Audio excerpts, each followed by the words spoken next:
Welcome to Crypto Space channel. What is decentralized finance DeFi? Decentralized finance or DeFi is an emerging financial technology that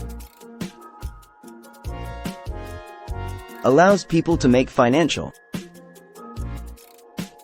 intermediaries and reducing fees paid per transaction. Card payment goes through your bank, the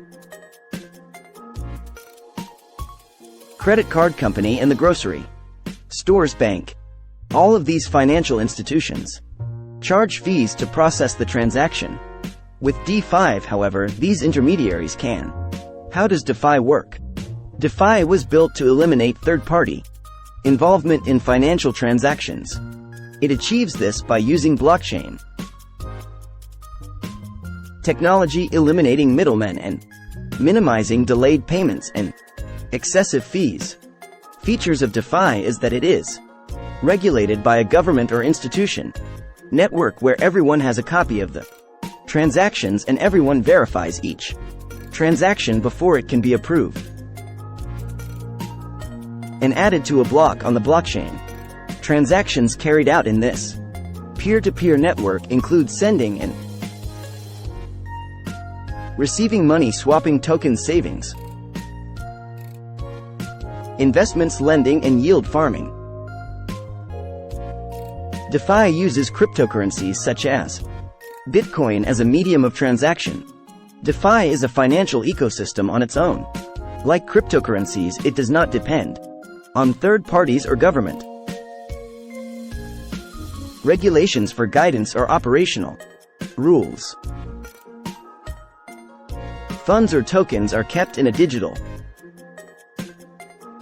wallet that can be accessed from anywhere in the world if there is an internet connection. What's more, funds can be sent or received from even knowing their identity. Although the infrastructure and regulations for DeFi are still in their infant stage, DeFi uses software and systems that are accessible to the public free of charge. Stable coins, software and hardware that facilitate the development of with one of the many DeFi platforms and acquiring a virtual wallet to store their tokens. There are many ways to leverage these apps to not only have better transactions but to also grow capital or assets.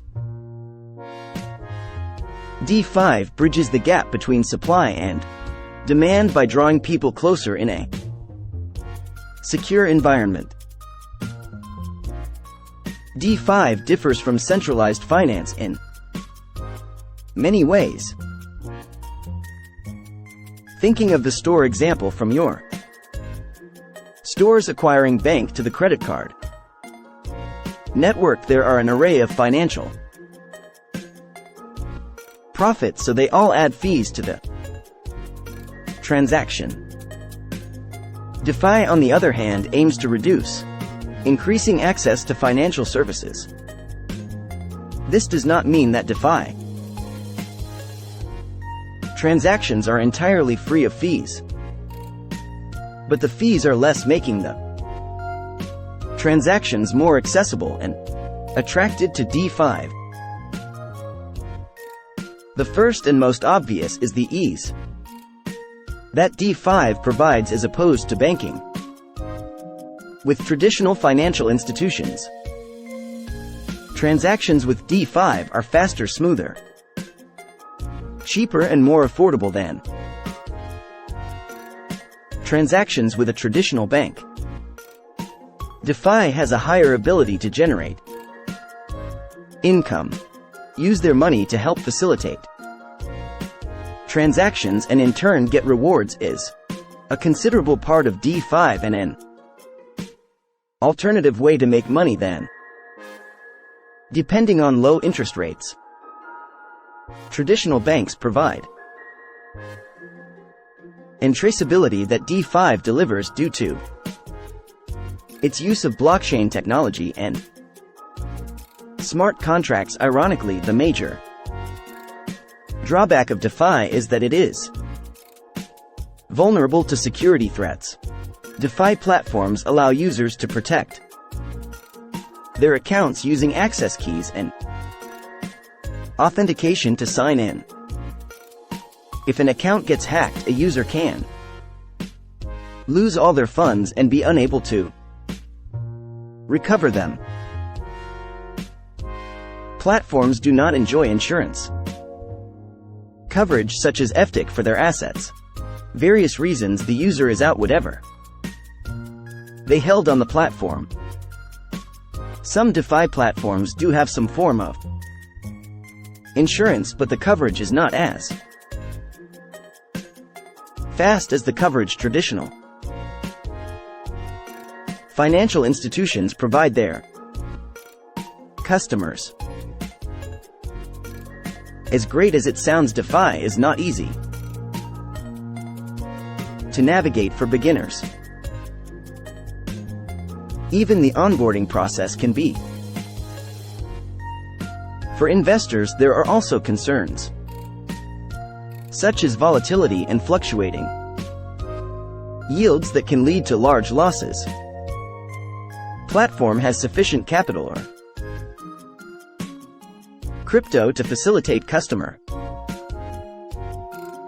withdrawals has become an issue with Celsius freezing customer withdrawals. DeFi is revolutionizing financial